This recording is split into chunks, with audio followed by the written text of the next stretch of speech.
Allez, ciao les petits potes. Bon, je sais, la lumière est dégueulasse. Je voulais faire cette vidéo à la salle, vous allez comprendre pourquoi.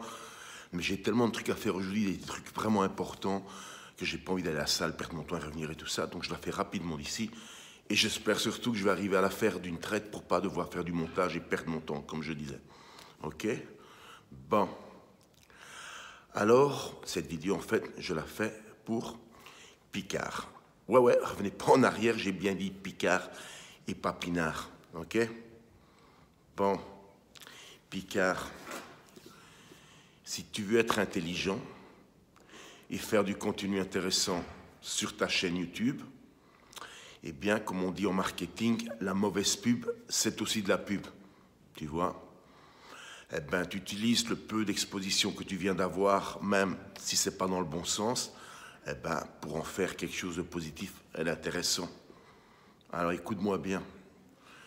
Le contenu que déjà tu as sur ta chaîne, que tu penses peut-être toi être intéressant, regarde bien combien de vues tu fais et commence déjà à te regarder dans le miroir. Tu vois bien que de ce côté-là, ça n'a pas l'air d'avancer. Tu vois?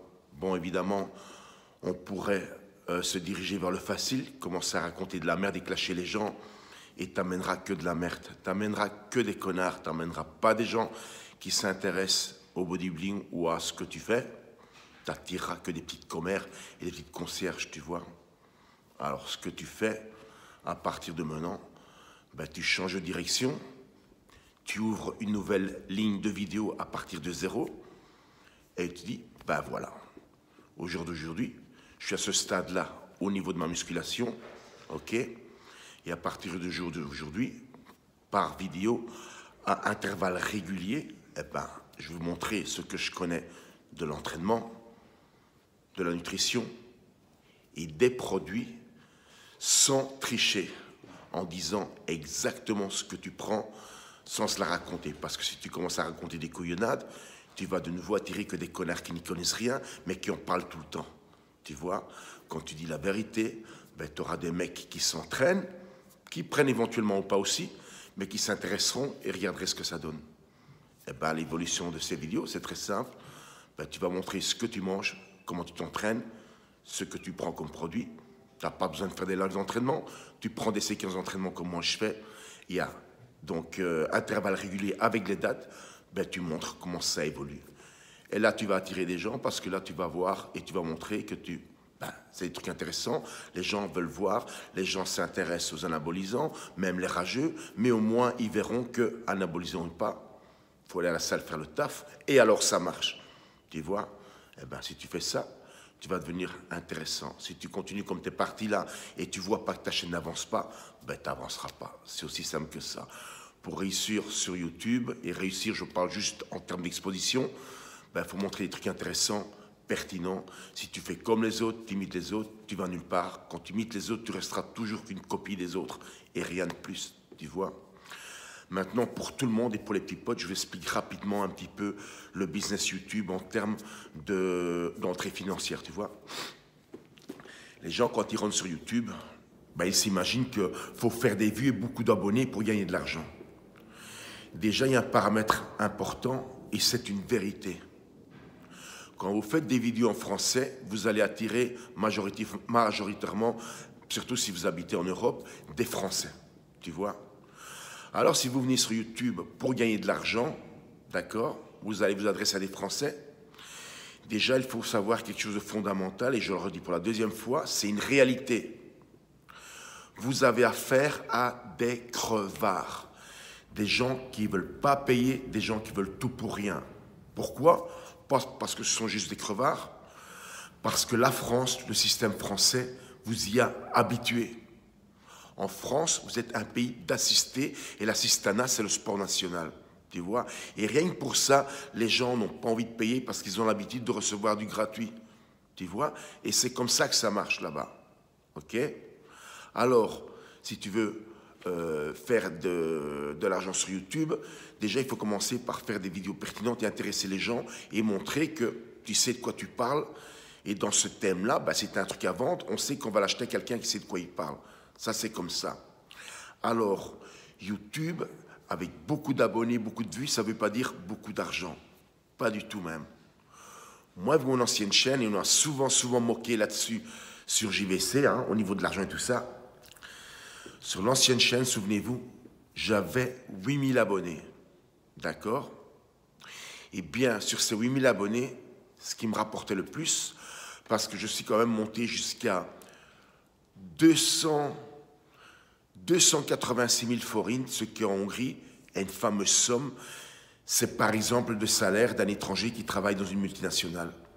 Et moi, je suis monté jusque-là. C'est à peu près 800-850 euros, tu vois.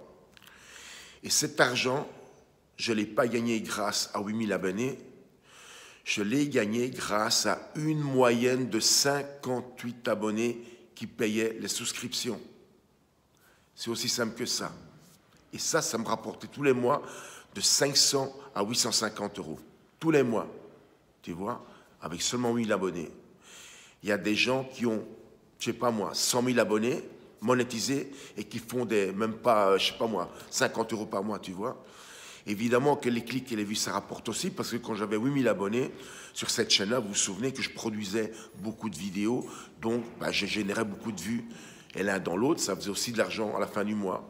Mais c'est surtout 58 personnes de moyenne sur 8000 abonnés, tu vois.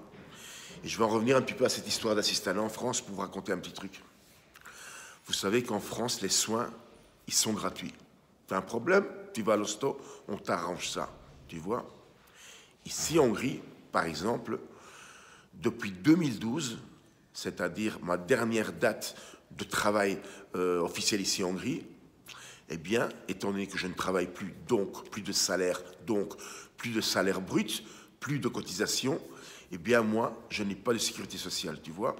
En fait, la vérité, entre parenthèses, c'est que je pouvais la payer moi-même, c'est-à-dire aller à la sécurité sociale, déclarer que je ne travaillais plus, et tous les mois, je paye 8000 balles. C'est juste 23-24 euros. Mais je ne le savais pas, parce que moi, j'avais encore en tête qu'en Belgique, quand tu ne travailles pas, tu n'as pas de mutuelle. Terminé. Donc, je pensais qu'ici, c'était la même chose, tu vois. Et en fait, pour vous donner un exemple, si avant-hier, quand j'ai eu l'accident de moto, là, j'avais dû aller à l'hosto, même si je ne suis pas responsable de l'accident, eh ben, si j'étais arrivé à l'hosto et qu'on me dit, voilà, monsieur, c'est quoi votre numéro de taille cordia, c'est-à-dire c'est quoi votre numéro de carte de sécurité sociale? J'en ai un, mais il n'y a pas d'argent dessus, tu vois. Alors que ce serait passé, il m'aurait viré de l'hosto, et je vais vous expliquer un truc maintenant, une histoire réelle d'il y a un tout petit mois. Bon, vous avez vu qu'il y a un pote camerounais qui s'entraîne avec moi maintenant. Normalement, il y a Albert aussi, il s'appelle comme moi, mais pour le moment, il ne vient pas. Il y a un petit peu des soucis avec la famille et tout ça, donc il ne vient pas. Et donc, ils ont un ami camerounais qui vivait en Hongrie, mais lui, sans papier. C'était un sans-papier. Mais il était là parce qu'en fait, il avait une femme hongroise et il avait des enfants avec elle, mais on lui a jamais donné les documents, les papiers de résidence en Hongrie, tu vois. Il était là parce que sa femme avait des gosses. Et en fait, il y a à peu près un mois de ça, il a contracté le Covid, et pour lui, ça s'est mal passé, il est devenu assez malade, et il a dû aller à l'hôpital. Comme il est sans papier, donc inconnu au bataillon, première chose que l'hôpital lui demande, son nom, son prénom, remplir la fiche, et surtout, quel est votre numéro de sécurité sociale? Lui, il n'en avait même pas un, tu vois. Alors qu'a fait l'hôpital? Ils l'ont remballé dans un autre hôpital. Et là-bas, écoutez-moi bien, ils l'ont mis dans une voie de garage et ils l'ont laissé mourir. Voilà, c'est aussi simple que ça. Et je vous laisse.